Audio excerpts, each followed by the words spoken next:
أعوذ بالله من الشيطان الرجيم. بسم الله الرحمن الرحيم. يا أيها المزمل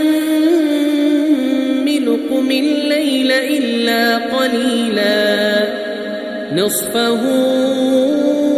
أو انقص منه قليلا أو زد عليه ورتل القرآن ترتيلا إنا سنلقي عليك قولا ثقيلا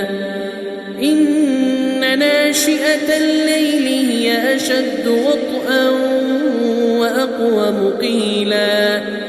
إن لك في النهار سبحا طويلا واذكر اسم ربك وتبتل إليه تبتيلا رب المشرق والمغرب لا إله إلا هو فاتخذه وكيلا واصبر على ما يقولون واهجرهم هجرا جميلا وذرني والمكذبين أولي النعمة ومهلهم قليلا إن لدينا أنكالا وجحيما وطعاما ذا غصة وعذابا أليما يوم ترجف الأرض والجبال وكانت الجبال كثيبا مهيلا إنا أرسلنا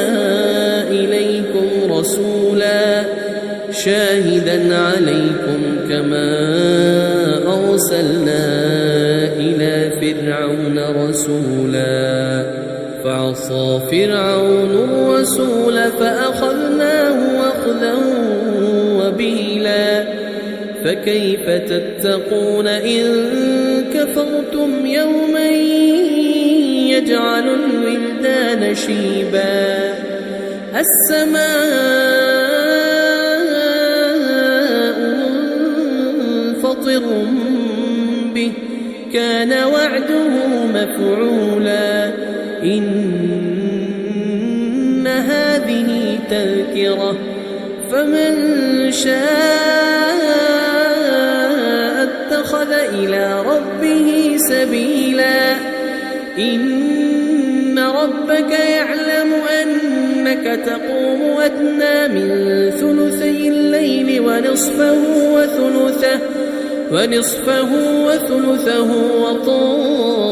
وطائفة من الذين معك والله يقدر الليل والنهار علم أن لن تحصوه فتاب عليكم فاقرؤوا ما تيسر من القرآن علم أن سيكون منكم مرضى وآخرون يضربون في الأرض يبتغون من فضل الله وآخرون يقاتلون في سبيل الله فاقرؤوا ما تيسر منه وأقيموا الصلاة وآتوا الزكاة وأقرضوا الله قرضا حسنا وما تقدموا لأنفسكم من خير تجدوه عند الله هو خيرا وأعظم أجرا واستغفروا الله